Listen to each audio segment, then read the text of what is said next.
Dan jika ta'alluq ia kalam dengan nahyun dengan nahi, nescaya dinama akan diakan kalam teguh. Ayat jadi tukar dah. Tadi adalah ia suruh namanya, di sini pula nescaya dinamai akan diakan kalam teguh, ditukar ayat. Jadi nama kalam tu nama nahyun teguh. Banyaklah Quran teguh. Wala taqrabuz zina, jangan kamu hampiri zina. Wala ta'kulu amwala bainakum bil batil, jangan kamu makan di antara kamu dengan jalan yang batil. Wala ta'kulu amwalal yatama, jangan kamu makan akan harta anak yatim. Ada ni. Tu larangan-larangan tu. Wala yarta' ba'dukum ba'da, dan jangan mengupak oleh setengah kamu akan setengah yang lain. Tu larangan. Jadi kalam menunjukkan atas tegah, nama dia nahyun, nahi.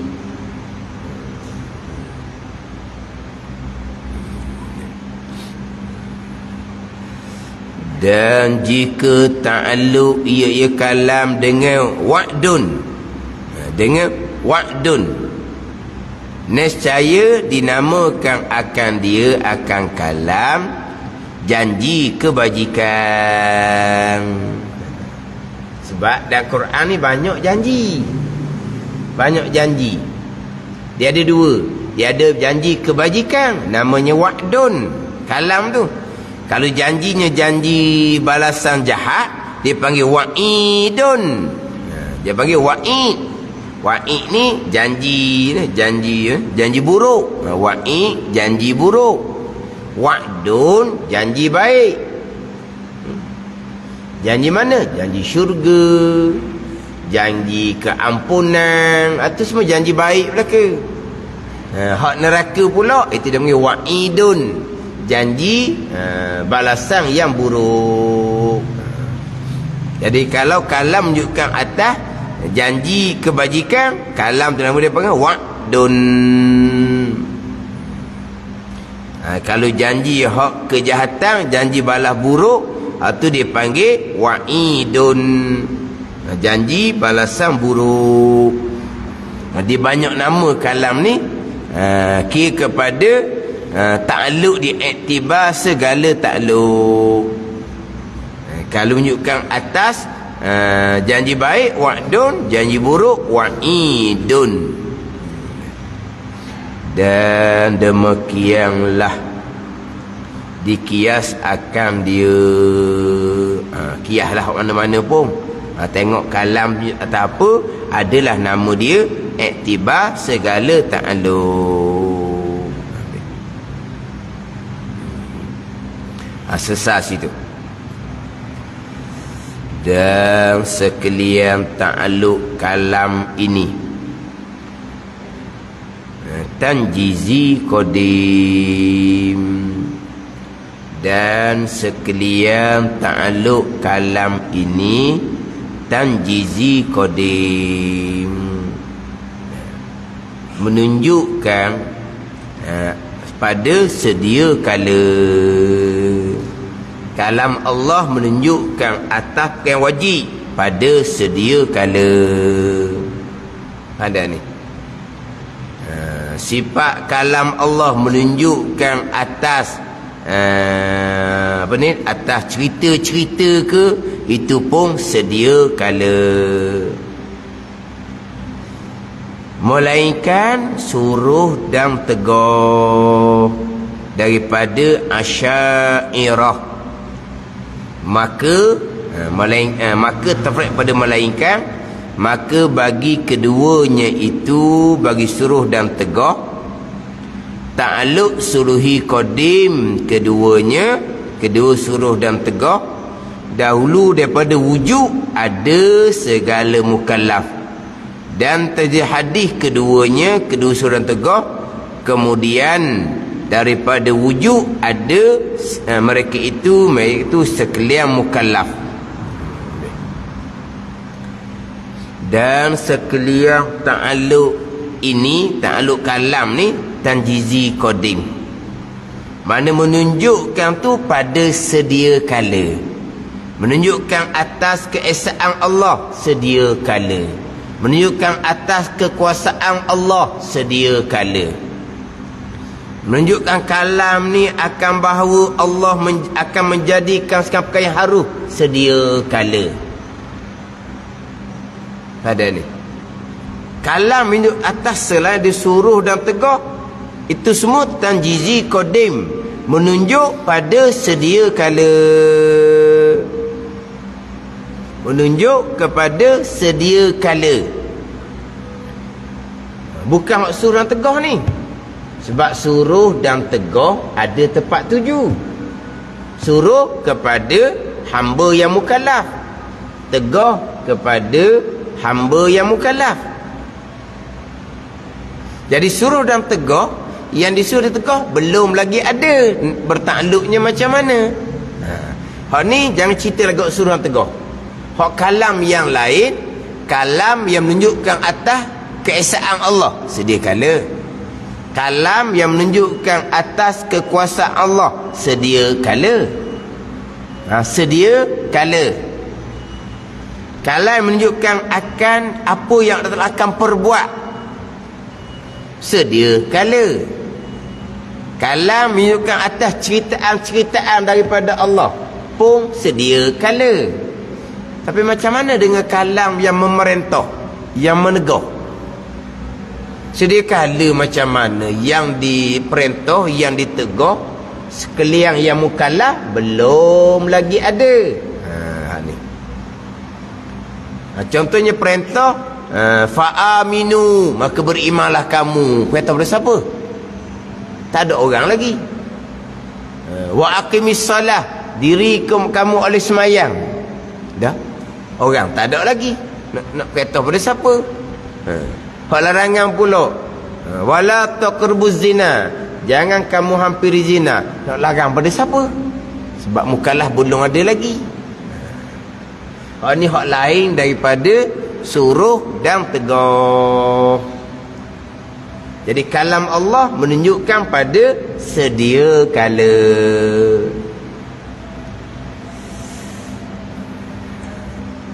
Maka ni Asy'ariyah ni, di pandangan imam ulama yang ikut jalanan Imam Asy'ari.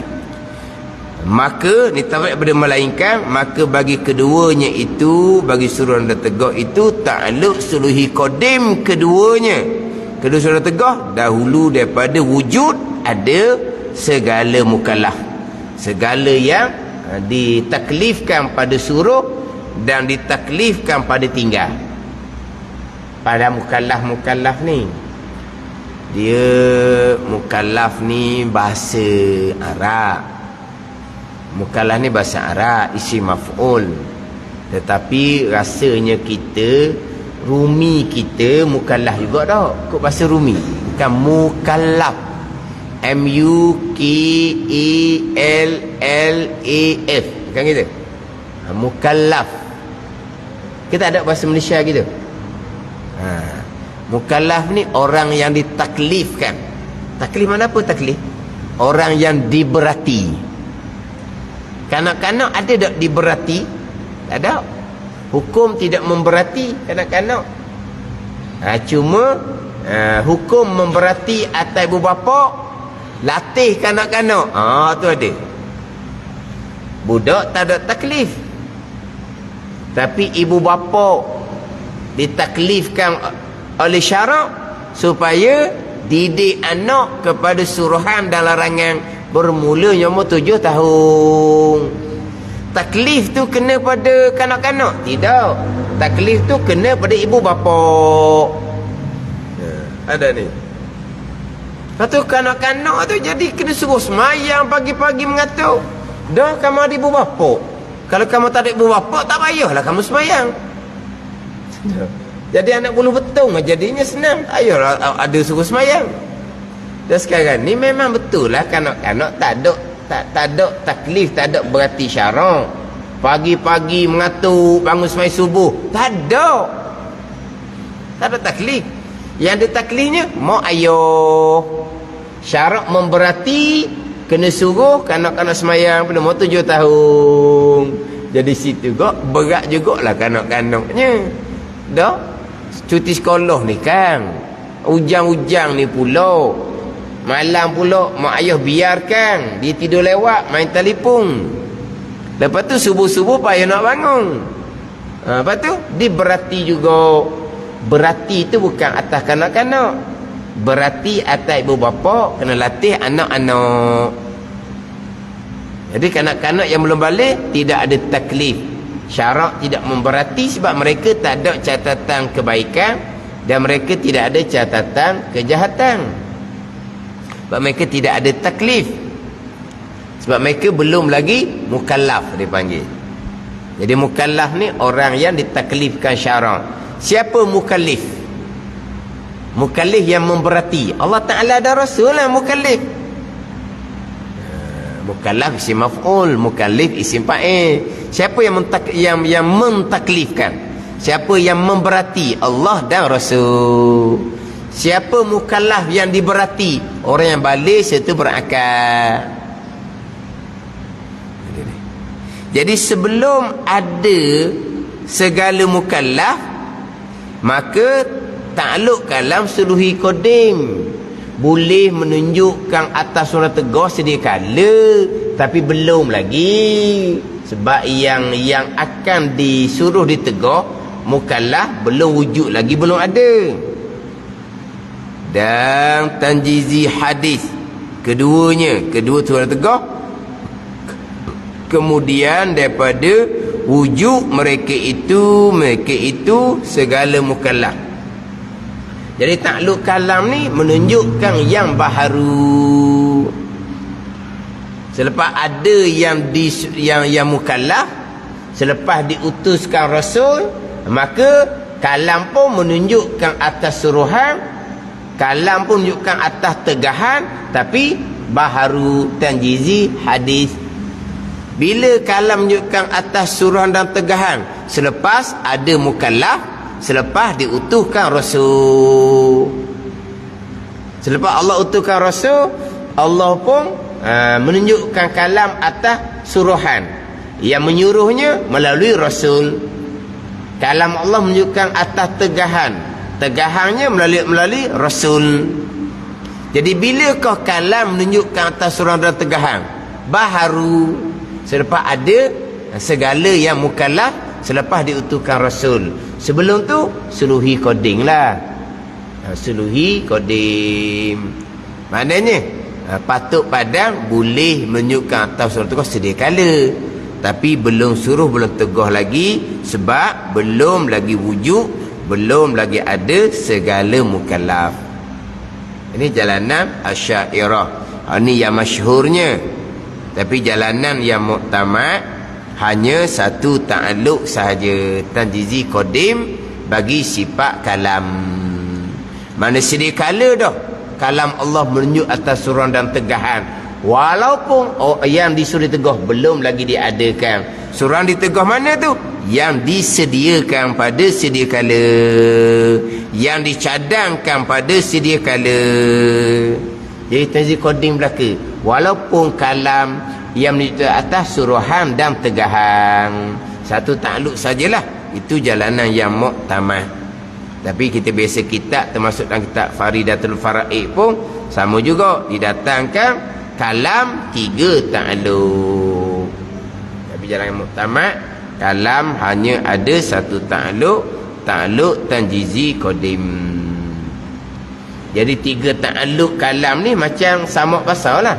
Samak basar pun 3 ta'alluq juga. Tanjizi qadim, suluhi qadim, tanjizi hadis, samak dan basar. Ilmu tanjizi qadim sahaja. Ilmu yang bertakluk pada yang wajib, yang harus, yang mustahil, tanjizi qadim sahaja. Maka pada muktamad kalam pun satu juga, tanjizi qadim sahaja. Adapun iradah, suluhi qadim dan tanjiz qadim, kudrah banyak takluk dia lah. Suluhi qadim, tanjizi hadis, takluk qabdah itu bicara hak takluk kudrah. Dia bagai-bagai nama takluk bahasa Arab belaka. Bahasa Arab. Bahasa lepas lah kena bahasa orang putih. Barulah bunyi sedap sikit. Ini bahasa Arab. Jadi ini di sisi Asy'ariyah. Asy'ariyah, kalam ada 3 takluk. Selain daripada surah Tegah, kalam Allah menunjukkan pada sedia kala. Surah Tegah barulah kalam menunjukkan yang baharu bila selepas wujud adanya segala mukallaf, segala orang yang disuruh, orang yang ditegah selepas diutuskan Rasul. Tapi dipendek jelas sini bicara bab takluk kalam. Ni masuk hak baru pula ni, tajuk hak baru. Ni dia akan pergi kepada kalam Allah yang qadim pada zat Allah Subhanahu wa taala dan kalamullah Al-Quranul Karim. Dia panggil kalamullah juga Al-Quranul Karim tu. Ada seperti barang yang diitlaqkan. Kalam itu atas sifat yang qadimah yang beri dengan zat Allah taala, diitlaq akan dia akan kalam atas beberapa lafaz yang kita baca akan dia. Sifat kalam Allah yang qadimah kita sebut kalam Allah. Yang kita duk baca dalam Quran tu kita panggil kalamullah. Yang kita bicara sekarang sifat kalam yang qadimah yang sedia kala, yang berdiri, yang ada di dengan zat Allah Ta'ala, kita panggil kalam Allah. Beberapa lafaz yang kita baca Al-Quranul Karim kita baca pun kita panggil kalamullah juga. Jadi kalamullah yang qadimah tidak berhuruf bersuara. Kalamullah yang kita baca ada huruf, kita baca keluar suara. Kalamullah Allah yang qadim, kalam Allah tu qadimah sedia kala. Adapun huruf suara yang kita baca tu baharu Allah yang jadikan. Macam mana pula? Yang mana sepakat ulama salaf haram kita menyatakan Al-Quran kalamullah baharu, iaitu makhluk Allah. Wajib kena kata Al-Quran kalamullah yang berhuruf bersuara tu adalah qadim. Walaupun hakikatnya qadim. Kok mana? Qadim sedia kala huruf suara. Tetap wajib kena kata Al-Quran yang kita duk baca yang berhuruf tu, yang baharu tu kena wajib kena kata qadim. Walau hakikinya hak sebenar tapi haram kena kita kata. Ada sebab dia. Macam ginilah. Perkara jahat qada, haram kata, jangan kata. Dah jahat qada sebenar ke tak? Sebenarlah rukun kenal, tapi haram jangan kata. Dia nak kata mana? Kejahatan pilihan hamba. Kejahatan pilihan hamba. Jangan. Kejahatan takdir Tuhan. Haram. Ada juga hak sebenar tapi haram kata. Sebab apa? Tidak beradab. Ni hak bab Quran ni. Sifat kalam Allah qadimah. Kalamullah yang ada dalam Quran tu yang kita duk baca tu, tu huruf bagi siapa buat? Allah buat. Bukan makhluk, bukan baharu. Haram kata makhluk, haram kata baru, wajib kata qadim. Gimana? Hak sebenar haram kata. Contohlah, contoh ni bab lain lah. Contoh kita tahu hak sebenarnya dia ada kat mana. Tapi kalau kita beritahu gok, nanya dia, kena pukul dia. Tapi hak sebenarnya tak tahu ke tak? Tahu. Haram kata tahu, wajib kata tak tahu. Pulau dia sembunyi. Selepas dia lari orang nak pukul dia, kita tahulah dia sembunyi mana. Orang tanya kita, haram kata tahu. Lepas tu tahu kan? Haram kata tahu. Mudarat dia. Syubhat kita sama. Lepas tu, wajib kata tak tahu. Tak tahu tu salah, bohong. Wajib bohong. Gimana? Boleh buat macam tu gitu? Gimana? Kita ni, beritahu kan, nanya budak ni. Tapi kalau kata tak tahu kan, berdosa. Kita lebah duk sejik dah ni, tak mau bohong-bohong dah. Tu lebah jahil. Tu lebah jahil. Wajib kena kata tak tahu. Walau sebenarnya tahu. Haram kata tahu. Wajib kata tak tahu tak sebenar. Kan? Itu bukan contoh dia. Sebab apa? Kalau kata tahu, mudarat dia. Mudarat dia, kita syubhah. Kita ada saham sama. Sebab kita yang beritahu kepada orang yang nak zalim ke dia ni. Orang nak zalim ni bukan polis nak takak. Polis nak takak, beritahulah. Ni orang nak zalim, polis nak takak. Kalau kita boleh tolong polis, kita tolonglah. Tapi nak tolong pun kena cermat. Bahaya kalau tak kena gaya. Waktu lain waktu kita kena tolong polis. Ni orang nak dizalimi.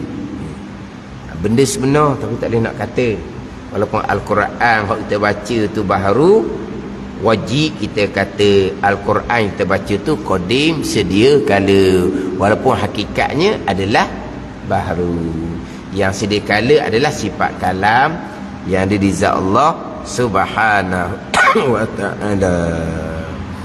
Wallahu a'lam. Bismillahirrahmanirrahim.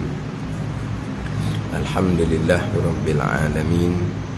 Wassalatu wassalamu ala sayyidil mursalin wa ala ahlihi wa sahbihi ajma'in. Allahumma iftah alaina futuhal arifin. Allahumma allimna ilma akdamin wa fahimna famas sabiqin warzuqna ruqat talibin. Allahumma zidna ilman wa alhiqna bis salihin. Wa sallallahu ala sayyidina Muhammad wa ala alihi wa sahbihi wa sallam. Walhamdulillahi rabbil alamin.